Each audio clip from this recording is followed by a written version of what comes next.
తెలుగు చలనచిత్ర పరిశ్రమలో తనకంటూ ఒక విశిష్టమైనటువంటి గుర్తింపు తెచ్చుకున్నటువంటి ఒక హాస్యంతో కూడినటువంటి విలనిజం చేసేటటువంటి గొప్ప యాక్టరు మన ఫిష్ వెంకట్ గారు అనమాట. వారి పేరు మంగళంపల్లి వెంకటేష్ గారు. వీరు మన హైదరాబాద్లో ముషీరాబాద్ ఉంటారనమాట.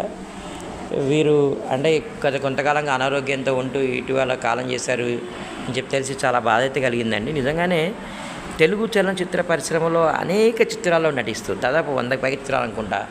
అటు ఒక గబ్బర్ సింగే కావచ్చు, ఇటు ఒక ఆది కావచ్చు, డీజే టిల్లు కావచ్చు, వారు నటించినటువంటి ఎన్ని సినిమాలు హిట్ అయ్యాయో అసలు వారి యొక్క డైలాగ్ డెలివరీ ఏదైతే ఉందో అది చాలా విలక్షణంగా ఉండేదండి. తెలుగు చలనచిత్ర పరిశ్రమలో చాలా తక్కువ మంది నేను అయితే చూశాను, నిజంగా చెప్తున్నానండి. ఒక కోట శ్రీనివాసరావు గారు మీరు తీసుకోండి, ఒక శ్రీహరి గారు తీసుకోండి, వీరందరూ కూడా వారి యొక్క విలక్షణమైనటువంటి గొంతుతో వారి యొక్క ఆ యాక్షన్తో ఎలాగైతే పేరు తెచ్చుకున్నారో అలాగే మన వెంకటేష్ గారు కూడా అంతే పేరు అనేది సాధించారనమాట.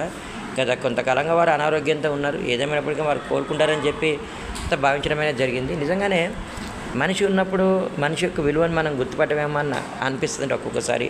అయినా గొప్పవారికి మరణం అనే పదాన్ని చాలా చిన్న పదంగానే చూడాలి.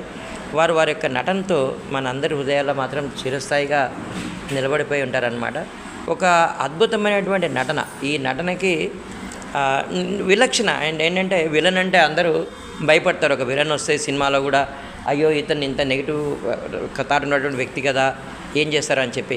కానీ ఫిష్ వెంకట్ గారి విషయంలో ఆ విధంగా కాకుండా వీరు వచ్చారంటే విలన్ పక్కన ఉన్నప్పటికీ ఏదైతే ప్రధానమైనటువంటి విలన్స్ ఉన్నారో ఆ పక్కన ఉన్నప్పటికీ ఎంతోమందిని నవ్వించడం అయితే మనం చూసామన్నమాట.